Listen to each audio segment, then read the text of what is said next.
আসসালামু আলাইকুম, টাইম ট্রাভেলের পক্ষ থেকে স্বাগতম। হ্যালো এভরিওয়ান, আজকের ভিডিও লক্ষণ শাহ জমিদার বাড়ি। এটি হচ্ছে লক্ষণ শাহ জমিদার বাড়ির মন্দির।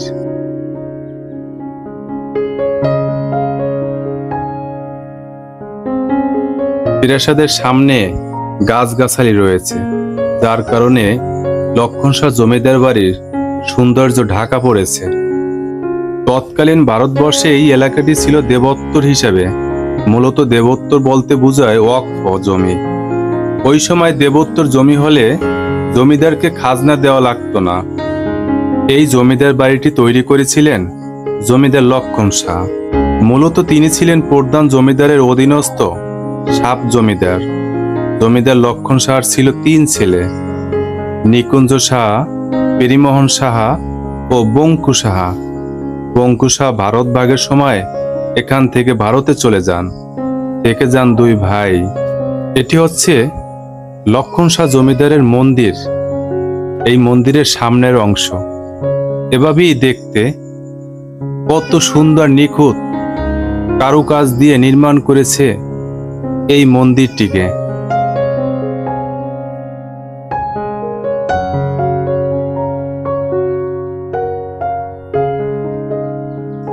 মন্দিরের ভিতরে এখনো মূর্তি রয়েছে। এই মন্দিরে লক্ষণ শাহ জমিদার কত এসেছেন আর কত প্রার্থনা করেছেন। সত্যি আজকে সব কিছু হারিয়ে গিয়েছে এই লক্ষণ শাহ জমিদার বাড়ি থেকে। এটি হচ্ছে লক্ষণ শাহ জমিদারের প্রাসাদ। এই প্রাসাদেরই সামনের অংশ। লক্ষণ শাহ জমিদারের 3 ছেলের 2 ছেলে বাংলাদেশে থেকে যায়।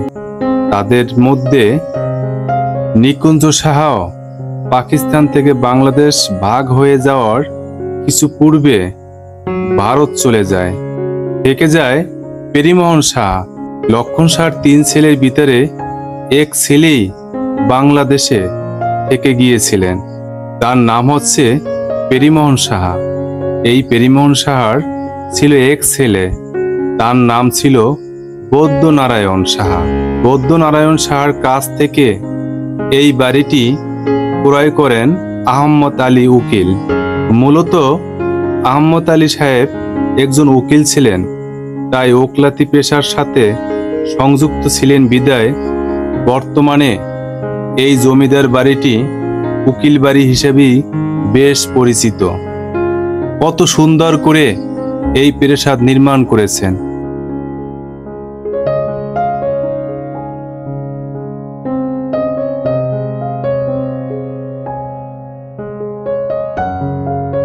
কলমগুলো দেখার মতো, মাটি থেকে শুরু করে কলমের উপর পর্যন্ত সত্যি আকর্ষণীয়।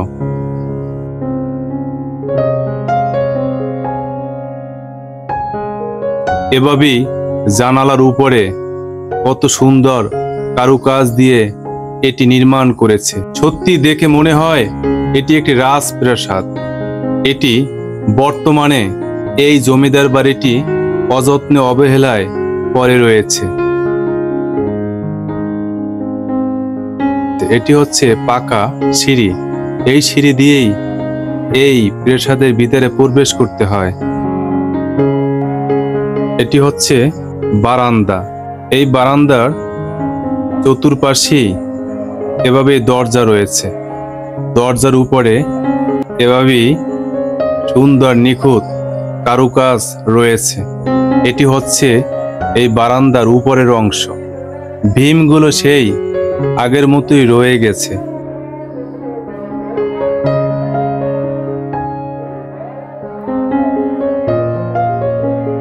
যেখানেই তাকাই সেখানেই নিখুঁত কারুকাজ রয়েছে। এখানে একটি দরজা রয়েছে। দরজার উপরে এভাবেই কারুকাজ রয়েছে। সত্যি আকর্ষণীয় লক্ষণ শাহ জমিদার বাড়ি। এখানে একটি রুম রয়েছে। এই রুমের চতুর্পাশেই এভাবেই জানালা রয়েছে। ফ্লোর কত সুন্দর, কত আকর্ষণীয়, রং করা, সত্যি দেখার মতো। তবে এই রুমটি দেখে মনে হয় যে এখানে লক্ষণ শাহ জমিদারের কোনো দেহরক্ষী ছিল।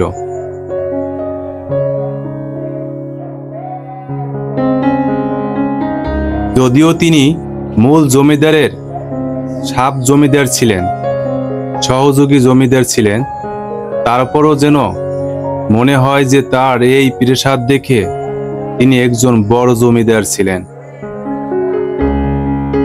যদি তিনি বড় জমিদার নাই হতেন বা বড় মনের মানুষ নাই হতেন, এত বড় প্রাসাদ তিনি নির্মাণ করতেন না। এবং এখনো তার প্রাসাদ খুবই মজবুত। এখনো এই প্রাসাদ ভালোভাবে সংস্কার করা হলে বহু বছর টিকিয়ে রাখা যেত। লক্ষণ শাহ জমিদার বাড়ির চতুর্পাশে এভাবেই বাউন্ডারি দিয়ে ঘেরা রয়েছে।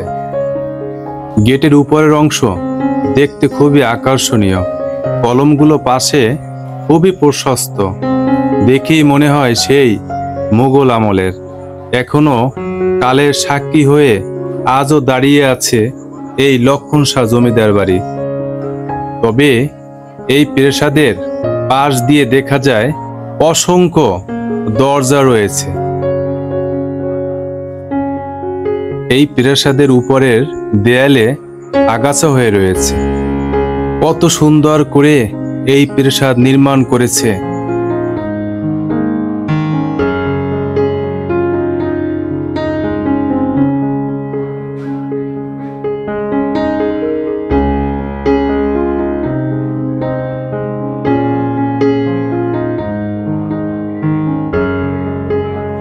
এখানে কে? আমি তো ভয় পেয়েছি। সত্যি ইনি কি? এখানে তো কোনো মানুষ থাকে না, এখানে নেই কোনো জমিদার।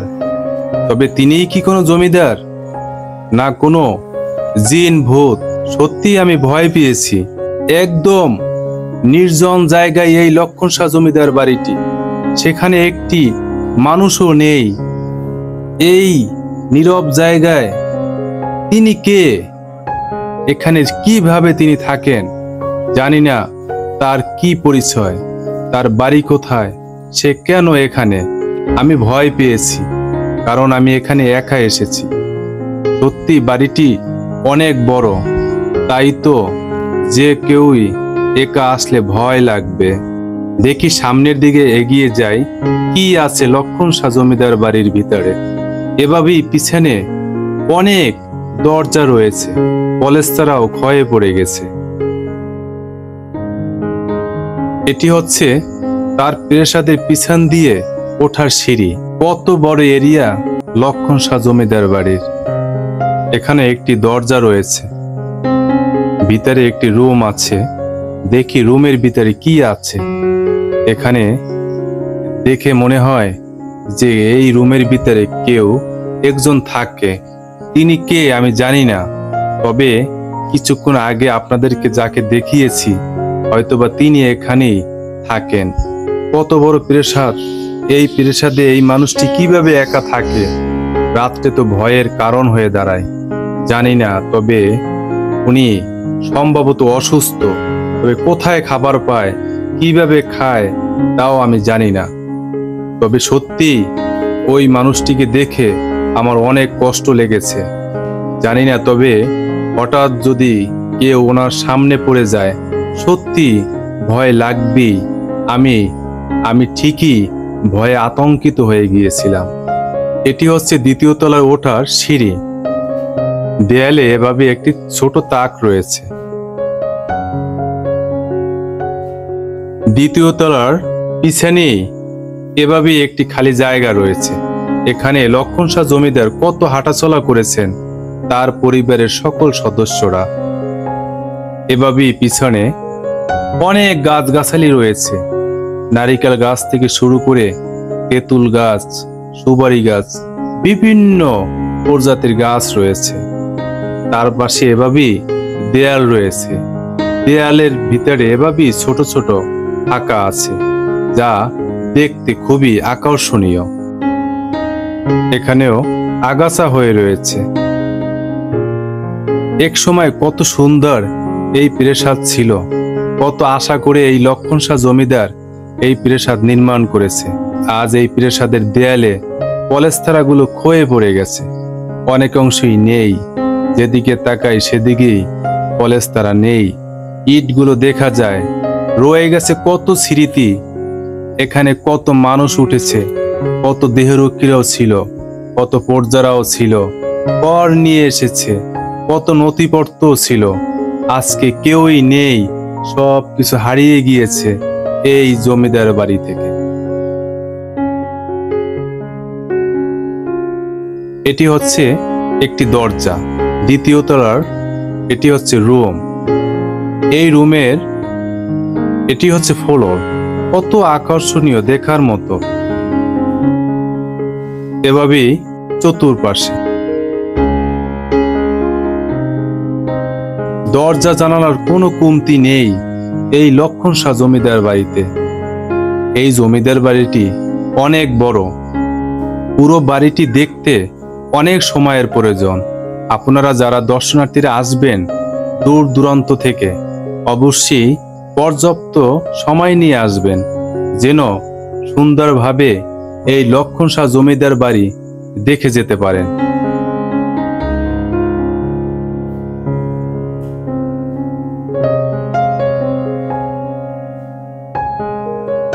এটি হচ্ছে তার কক্ষের উপরের অংশ।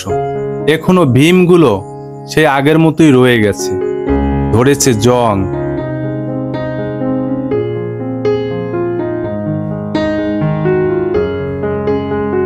এখানেও আরেকটি রুম।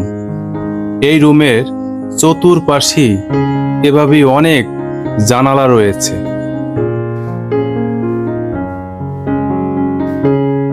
দেয়ালে তাক রয়েছে, দরজা, কত আকর্ষণীয় দেখার মতো। এখনো এই লক্ষণ শাহ জমিদার বাড়িটি ভালোভাবে সংস্কার করা হলে বহু বছর টিকিয়ে রাখা যেত এবং দর্শনার্থীদের জন্য আকর্ষণীয় বিষয় হতো। এটি একটি দরজা, এই দরজা দিয়েই ভিতরে একটি রুম আছে, সেই রুমে যেতে হয়। এই রুমটি দেখে মনে হয় যে এখানে লক্ষণ শাহ জমিদারের দেহরক্ষী ছিল। এখানে একটি দরজা রয়েছে, জানালা, সত্যি আকর্ষণীয়।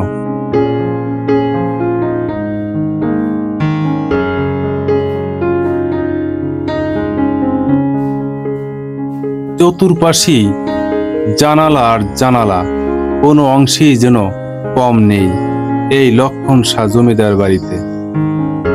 ছোট্ট একটি ব্যালকনির মতো, সত্যি অসাধারণ। উপরে এভাবেই দেখতে।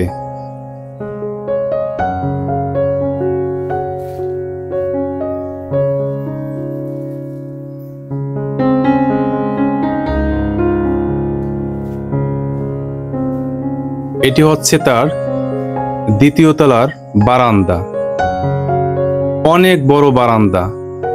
আপনাদেরকে দেখাবো কত সুন্দর করে এই প্রাসাদ নির্মাণ করেছে। বারান্দার চতুর্পাশে এভাবেই কারুকাজ দিয়ে নির্মাণ করেছে। এখানে একটি অসম্পূর্ণ প্রাসাদ রয়েছে। এই প্রাসাদটি নির্মাণ করার পরে লক্ষণ শাহ জমিদার তিনি পলেস্তারার কাজও শেষ করে যেতে পারেনি, তার আগেই তাকে বিদায় নিতে হয়েছে এই জমিদার বাড়ি থেকে। কত আশা নিয়ে এই প্রাসাদটি নির্মাণ করেছিলেন, তবে তার তো একটি আশা ছিলই যে এই প্রাসাদের ভিতরে তিনি কি করবেন।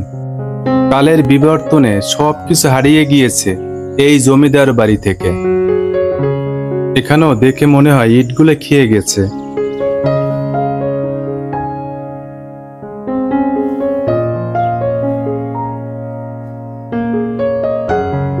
এভাবেই এই প্রাসাদের ভিতরে জঙ্গল হয়ে রয়েছে, বনলতায় ছেয়ে গেছে। এই জঙ্গলের ভিতরে সাপ আছে, বিষাক্ত পোকামাকড় রয়েছে। দর্শনার্থীদের জন্য এই প্রাসাদের ভিতরে ঝুঁকিপূর্ণ, এখানে না আসাটাই ভালো। তবে লক্ষণ শাহ জমিদার বাড়ির মেইন প্রাসাদটি দেখা যায়, তবে আপনারা আসবেন, দেখে যাবেন। এটি হচ্ছে লক্ষণ শাহ জমিদার বাড়ির দিঘি। এই দিঘির পাশেই এভাবেই পাকা শান বাঁধানো রয়েছে। এই শানের চতুর্পাশেই এভাবেই বসার জায়গা রয়েছে।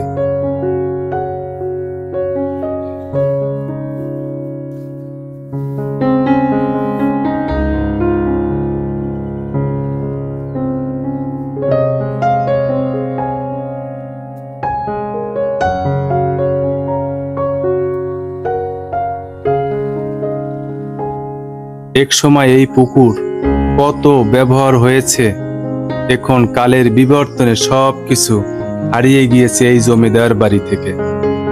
কি অবস্থা লক্ষণ শাহ জমিদারের পুকুরের, দেখার কেউই নেই। এটি হচ্ছে মঠ। এভাবেই এই পুকুরের চারপাশে 4টি মঠ ছিল, তবে 3টি মঠ একেবারেই মাটির সাথে মিশে গেছে, আর এই একটি মঠই রয়েছে। এই মঠটিও কত আকর্ষণীয়, দেখার মতো। মুঘল আমলের কারুকাজ দিয়ে এটি নির্মাণ করেছে। উপরে একটি বেল গাছও রয়েছে। এটি হচ্ছে তার মঠের দরজা। এই মঠের চতুর্পাশেই এভাবেই খালি জায়গা রয়েছে। দেখে মনে হয় যে এই মঠের চতুর্পাশেই লক্ষণ শাহ জমিদার ও লক্ষণ শাহ জমিদারের পরিবার হাঁটাচলা করতেন।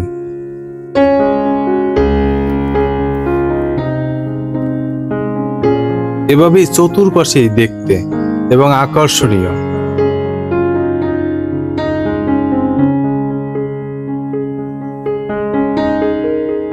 এভাবে একটি ছোট ফাঁকা রয়েছে।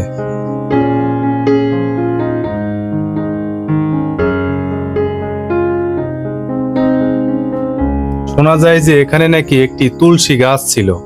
কতটুকু সত্য সেটা আমার জানা নেই, তবে স্থানীয়দের কাছে জানা যায় যে এটির ভিতরে একটি তুলসী গাছ লাগানো ছিল। দেয়ালে এভাবে একটি তাক রয়েছে।